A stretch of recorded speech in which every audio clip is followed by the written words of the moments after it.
welcome to my skincare. Yay! So today I'm back with another fragrance video.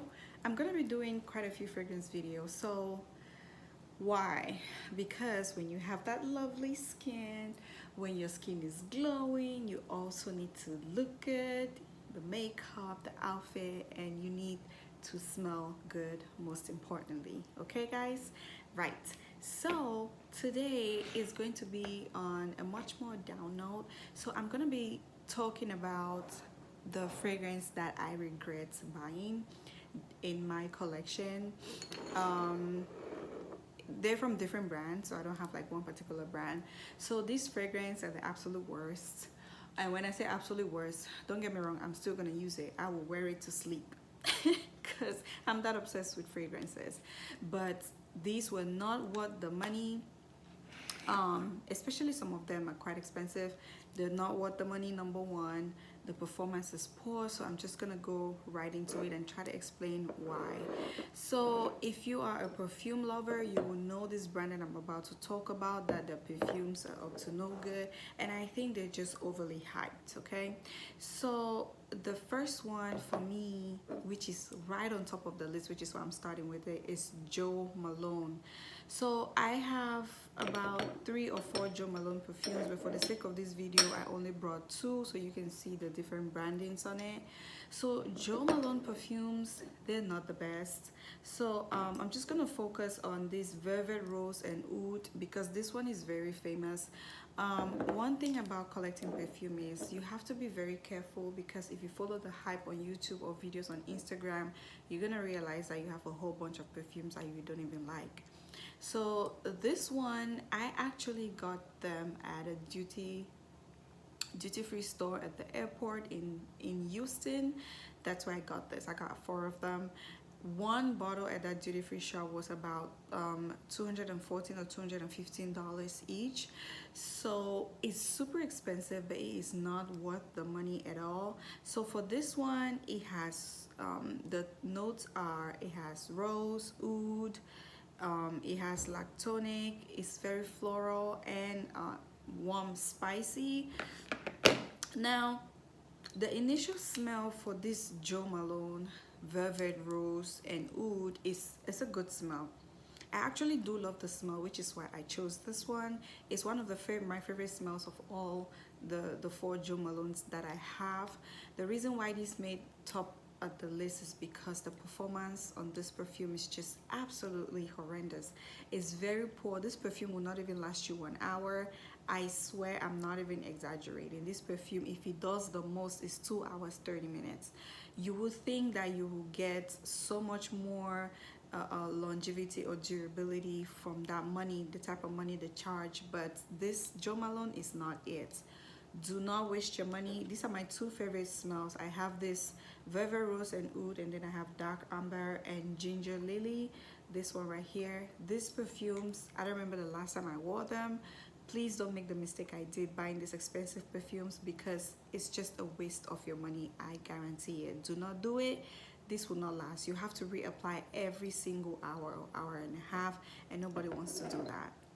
So the next one that is very famous, people know it, and I have almost used all of it because I just throw it on when I go to the gym, or when I'm going to work sometimes and I don't want to smell too complicated, will be the Calvin Klein one.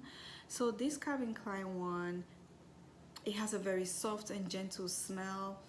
The smell is very neutral. If you're someone that you don't like obvious fragrances that are very obvious, then you can go ahead with this Calvin Klein one perfume.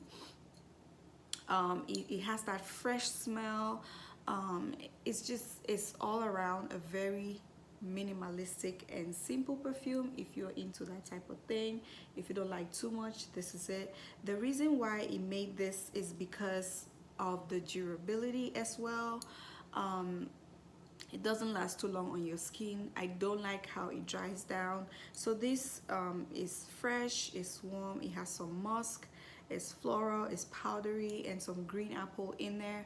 So this is, anyone can wear this fragrance. I think this is particularly a unisex fragrance, if I'm not mistaken, women and men can wear this particular fragrance, I find, but it's just not my cup of tea because the longevity is, it's just not it.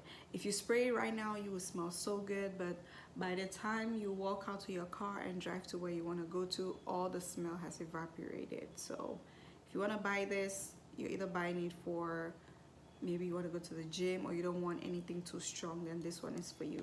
But just know that you have to reapply a lot, okay?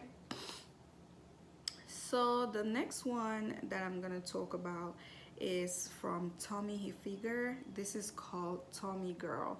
So the reason why this perfume is where it is because I've had it for 4 whole years. I have a lot of perfumes, so for me to have run through it like this, you know I've had it for a long time. I've had this perfume for 4 years. This was a gift, and so this has white floral.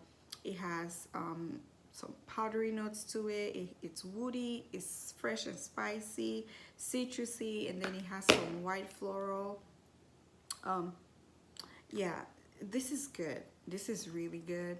Actually, it's too good, which is the reason why it made this list of perfumes that I don't like in my collection, because it's too strong. It's very beast mode. It's in your face. I love a good beast mode perfume, but this one is just way over the top. Not my cup of tea. But if this is a winter perfume, I wear my perfumes whenever I want. I don't care for the weather, but this is one of the perfumes that I will say, guys, listen, this is a winter perfume. This is a perfume for the cold. You do not want to suffocate people with this perfume when it's warm outside, or when it's even worse, hot outside. So this is not the perfume for summer or spring or fall, anything like that. This is a winter, it's a typical cold perfume because it will last. I can smell this on my outfit the next day. It's so strong, which is my problem. It's so strong. It makes me nauseous sometimes. Super strong. The white floral and the musk is just everywhere on this one. Ooh. And another thing as well, the cover, see, you're not able to hold it like that. It's just, it comes off very easy, you know. So sometimes if you go to pick it up like this, it kind of drops on you. So you might want to watch out for that one as well. So another perfume that I kind of borderline, I like it, but I wouldn't say I like it too much, because if you think about it deep down, it's almost a waste of money as well, is the Giorgio Armani C. Now, there was a huge frenzy on YouTube about this fragrance. Everyone was talking about C by Giorgio Armani, every content creator, and I didn't buy it for that reason. I bought it because I took a whiff of it in the store, and I was like, oh, that smells good. And so I got it. It was after I had gotten this perfume that I realized everyone, I think this was like a year or 2 years ago, everyone was going crazy about C.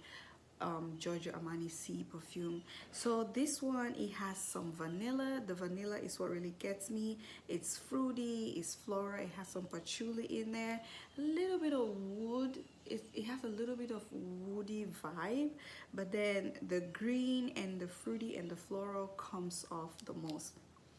On its own, the perfume is really nice. I love the aesthetic of the bottle. It has gold metal at the bottom. I think that is very, very creative. I think it's very, very chic. However, the issue I have with this perfume is it smells a little too common, right? It smells like one of those perfumes you get at TJ Maxx or at Ross or anywhere, Marshalls, on the racks. It doesn't smell like a high-end perfume. It doesn't smell the way you expect a Giorgio Armani perfume to smell, because Giorgio Armani is a designer, it's a high-end brand, so it doesn't have that. The longevity, it doesn't endure at all. The performance of this perfume is very, very poor. You're looking at 3 hours at best, then you have to reapply. So aside from that, the smell is just too common. The smell is very juvenile. It's not very mature enough for me the way I would want it to be. So I'm just, yeah, I'm not a huge fan of this one. Okay, so let's move on to the next fragrance. Here It's called, I don't know how to pronounce this. Ideal. Okay, I'm just gonna go Ideal by Guerlain. So the reason why this made the list is simply because I'm not super crazy about the smell of this perfume. I think it smells a little too grandma-ish for me when you first spray it, but the dry down is absolutely beautiful. It has some green apple, it has some rose, it has a fresh fruity floral scent to it. It's super gorgeous when you first spray it. So I don't like what the dry down translates into. I'm not a huge fan of it, so I'm not even gonna waste too much time on that one. So the last but not the least one that just takes it for me, um, is a very it's a very popular brand for content creators. It's very popular social media brand, mostly because the sister of this brand owns a makeup brand as well. Her name is Huda Beauty. So her sister has the fragrance Kayali. I have about 3 or so Kayali fragrances. So this one is Elexir, and this fragrance has patchouli, it has rose, it has amber, so it has a warm, spicy, sweet smell to it. I absolutely love the smell. It's very mature, it's very grown folks business. I love the aesthetic of the bottle. Now, the reason why this made the list of perfumes I regret buying or I regret owning is because the longevity or the performance of this perfume is absolutely horrendous.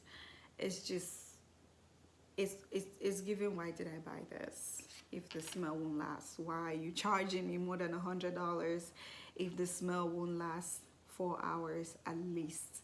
I should be able to get a bang for my buck. This perfume should at least last 6-7 hours before I reapply, but that's not it. And I think this cuts across a lot of Kayali perfumes, because I've heard this same remark or complaint from other fragrance lovers as well. They talk about this Kayali perfumes not being very performative in, with time after you apply it. But the smell, I do love the smell. It smells very different. It smells very unique. And one thing I'll advise, if you're buying Elexir, this is called Elexir. So if you're buying Elexir, I will advise to always layer this perfume, because on its own you might not like the smell. It might be a little too strong for you, especially if you don't like spicy and woody perfumes. Don't buy this. If you're into sweet, floral, a little too much floral perfumes and sweet perfumes, you don't want to buy this. This smells very strong, but if you don't mind it, then you can layer it with something else to kill that woodiness, to kill that patchouli, and to kill that strong spicy smell. But performance wise, I don't know. I will not advise it performance wise, but I'm a perfume junkie. So, oh, and also this was an absolute blind buy. So and I didn't watch any reviews before buying this. Maybe if I did, I would not have bought it, but I still like it, but just not as much as I would like a good performing perfume. So that is it for this video today. Thank you guys so much for watching. Do not be like me. Blind buys are good. Sometimes they don't work out either. So you want to order samples. I'm not a sample person. I just go in there and buy my thing. Si ça marche, ça marche. Si ça marche pas, tant pis. So that just means if it works, it works. If it doesn't work, it's whatever, So, yep, that's how I do it. Thanks for watching. Remember, skincare, beauty, all of this, it takes time. It takes time to build your perfume collection. Don't rush into anything. Always ask for samples, testers, before you make the decisions, instead of having bottles of perfumes like this, like me, which I don't like. And when I say I don't like, I'm not giving them away, because I absolutely still love it. I will wear it to go to sleep. I will wear my perfumes to go to the mailbox. Thank you very much. All right, guys, have a good one. Bye.